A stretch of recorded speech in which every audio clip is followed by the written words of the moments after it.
So what I thought I would do is just take a few minutes to kind of share with you. I know most of you have heard me speak before. Many of you have heard me speak before, and I know the procurement community is going, God, we're going to have to hear from her again, because I'm talking to them tomorrow in our virtual town hall. But I just thought I'd share with you some of my philosophies, because Chip touched on several of them from the moment that I took this job.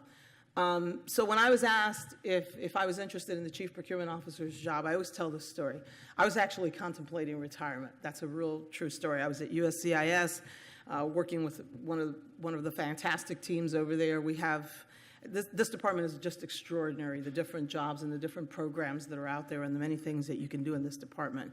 And I encourage folks to move around our department before they think of another agency, because I just think it's such an exciting place to be. But I was at USCIS, really enjoying my job there and really contemplating. I was really thinking about retirement when the phone rang and they asked me if I would like to be considered for this position.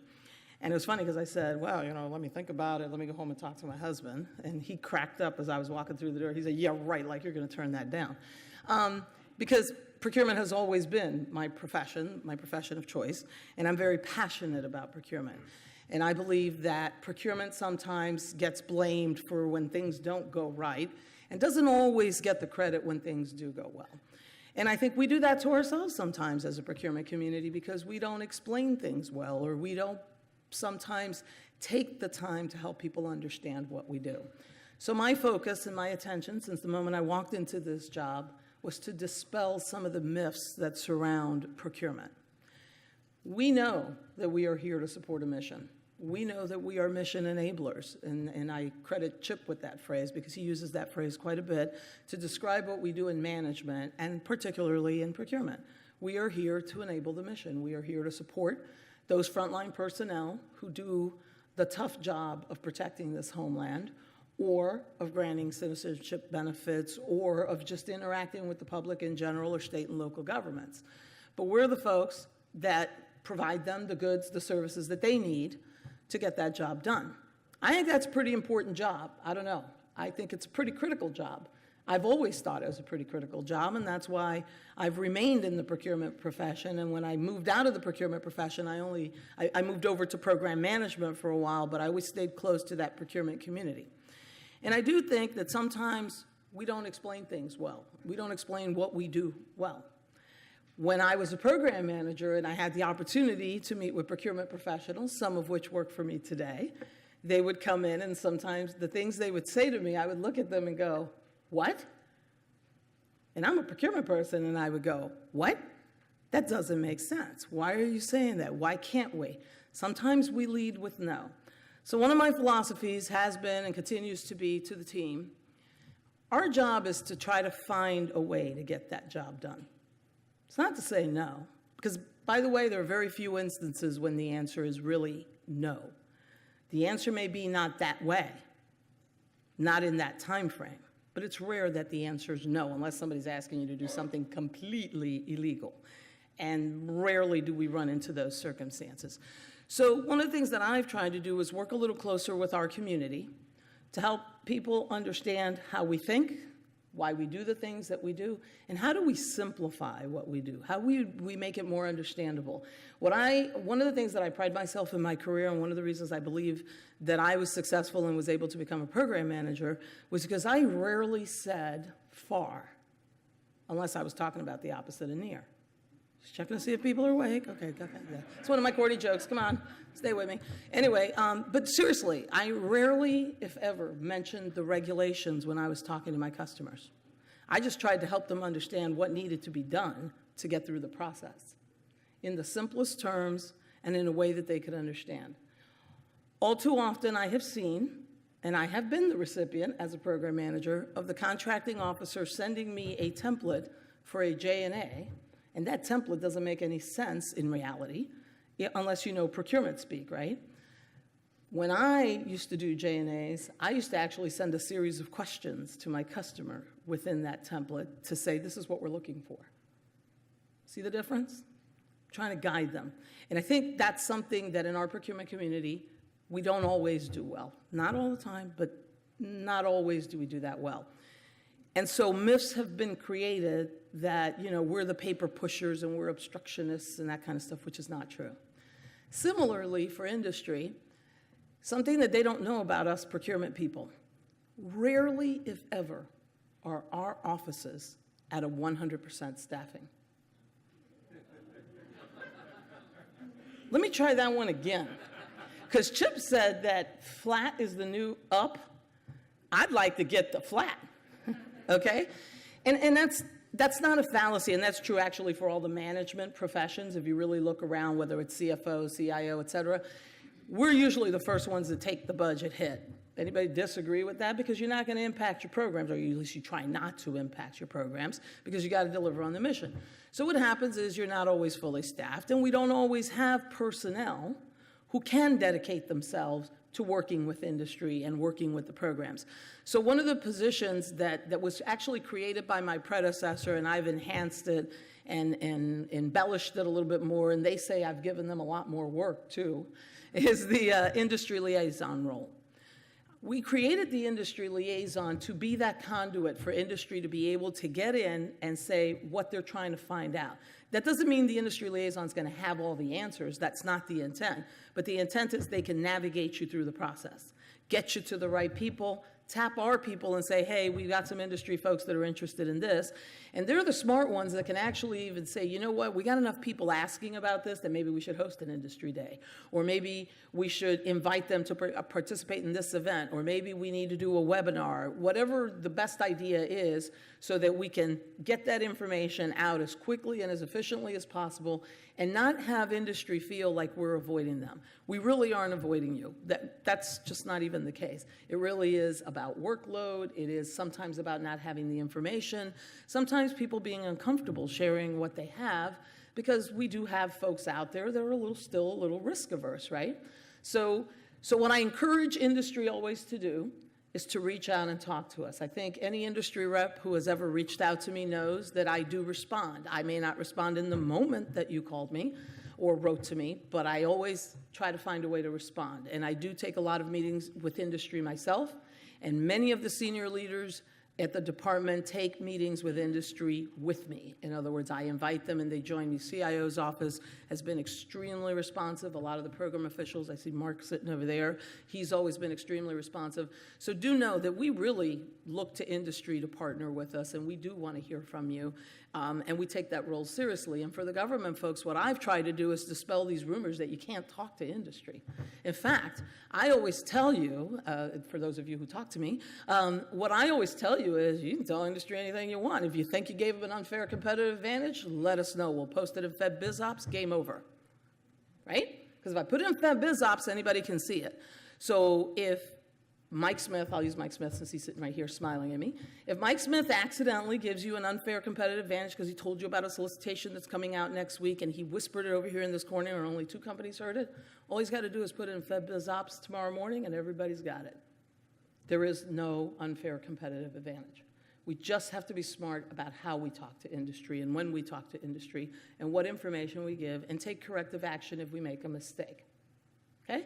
So these are the things that I'm trying to do as the Chief Procurement Officer, is eliminate some of these rumors. The other thing is start allowing people to take risks. Chip talked about the Procurement Innovation Lab. I don't know if Eric is back in the room. Eric was here this morning. Eric, are you out here somewhere? Oh, he's not. Oh, but Polly's here. Wave, Polly. So Polly, Eric, Trevor was here this morning. Who else is it? Sean. We have a couple of people, actually. John Inman joined us from USCIS. I have several people on the Procurement Innovation Lab.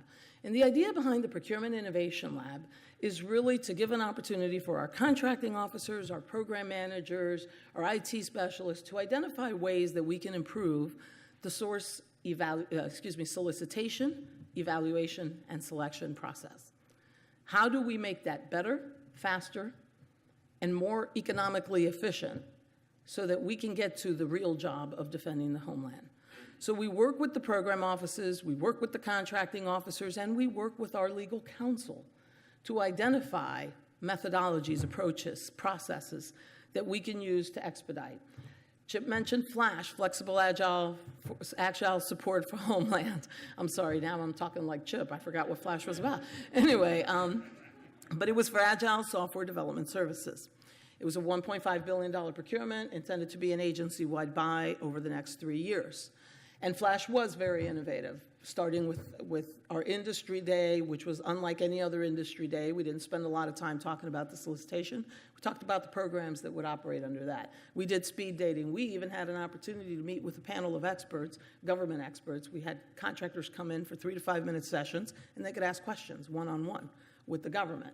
So we did all kinds of really neat stuff like that. We did an advisory down select using YouTube videos. Didn't work out real well. Almost everybody bid, but that's beside the point. Anyway, just teasing. Anyway, advisory down select. But again, we used YouTube videos instead of having people send packages of materials. We really tried to keep down the writing exercise and focus on really interacting with industry. In the solicitation, we had a technical challenge that was a demonstration of the vendor's agile software development methodology, where they would actually build code for us, and we would interact with them. We had a government team that would interact like the business requirements folks. So it was a really interesting process. Where we fell apart was actually post-evaluation, the documentation piece, okay? And there's a lot of lessons learned there, and there's a lot of folks out there speculating about what we could have, would have, should have done. Here's the thing. It was a great procurement. I commend the people who worked on it, and as I promised them, I own the failure. Because here's the thing, I want them to keep taking those risks. I want us to keep learning from trying new things. Everything that we are doing is actually still within the 4 corners of the FAR. Isn't that amazing? The things you can do within that 4 corners of that document that a lot of people tell you you can't do it with. Everything we did was fine. Too bad we fell apart on the documentation. But in many ways, not so bad. And here's the other little secret. The world didn't stop revolving because we didn't get it awarded. Did you notice that? I'm still standing, and I already confessed that I own it, and it was my fault, and I'm still standing. Sometimes we have to step up to the plate. Thank you. Thank you. Sometimes leaders have to step up to the plate and support their people and say, it is okay if we don't get it 100% correct, because we will learn from it and we will move on. And Chip raised a very valid point that I continue to emphasize to people. There is a difference in a performance failure versus a failure because you were trying to do something better, more effectively, and more efficiently. And as long as we are trying to improve the system, as long as we are trying to improve the way we do our business, as long as we are trying to make our government better, then we should be experimenting, we should be trying, and leaders like myself and like Chip, and hopefully the other leaders in this department will stand up and say, it's okay to innovate, and it's okay to stub your toe on occasion. Sometimes you break your foot, but it's okay.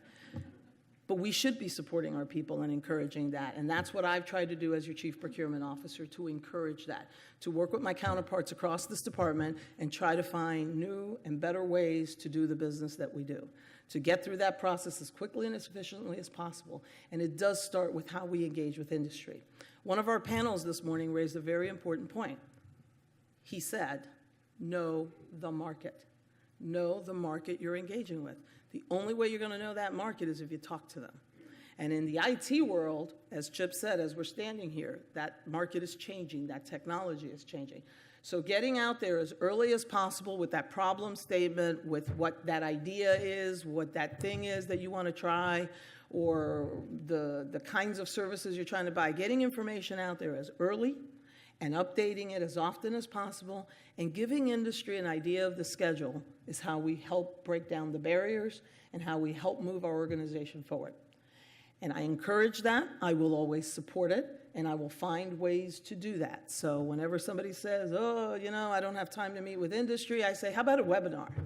We've done a lot of those. In fact, I'm going to pick on Mark again because he's been at least 2 or 3 of ours. He's spoken and done a fantastic job. And those webinars are an opportunity to learn from one another, to learn what worked and what didn't work. So I encourage that. I encourage the learning. I thank my industry association representatives for participating. They have a regular full-time job, and yet they find these events as worthwhile as we do, to take the time to come up here and share with you their thinking and how we can improve, and the things that they've seen that have worked well and the things that they have seen that hasn't. Similarly, this afternoon, we're going to talk about debriefings. That's another area that I think sometimes we're a little risk averse. Sometimes we, the procurement community, are a little uncomfortable looking industry in the eye, and I did say looking industry in the eye, and saying, this is why you were not selected. And I think we got to learn to do a better job of that. And I recognize, because of our limited resources, because we do a lot more telecommuting, teleworking, so we're not all always geographically located in the same place, that we do have to do some of those debriefings using paper, using letters, correspondence, emails, et cetera. But I still think that no matter what, we need to give good, detailed information. I often believe that many of the protests that we receive are a result of weak debriefings. That doesn't mean that sometimes industry isn't frivolous and protests because they're mad, right, industry folks? Come on, admit it, fess up. I'm going to call you out on it. You know it's true. Okay. And that's okay, you know. Look, I never tell anybody not to protest. That's their right. Our job is to win that protest, right? Our job is to have done the procurement in such a way that we win that protest, hopefully.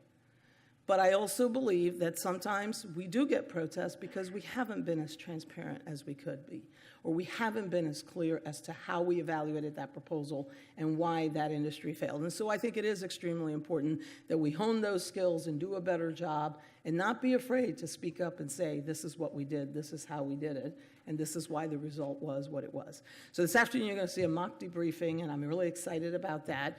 And I continue to try to find ways that we can improve how we engage with one another, not just industry to government, but across the spectrum, how we engage with our stakeholders. Because these same conversations that I'm talking about us having with industry, we need to be having with each other. We need to have those conversations with each other. I'm going to pick on Mark one more time because I see him here, but there's also Mike Palmer's around here too. He was here earlier. When I go to talk to them, I don't go, well, in accordance with FAR Part 16. I go, Mark, what are you trying to do? What do you want? And sometimes Mark will say, well, I think it's an IDIQ contract. I go, no, that's my part.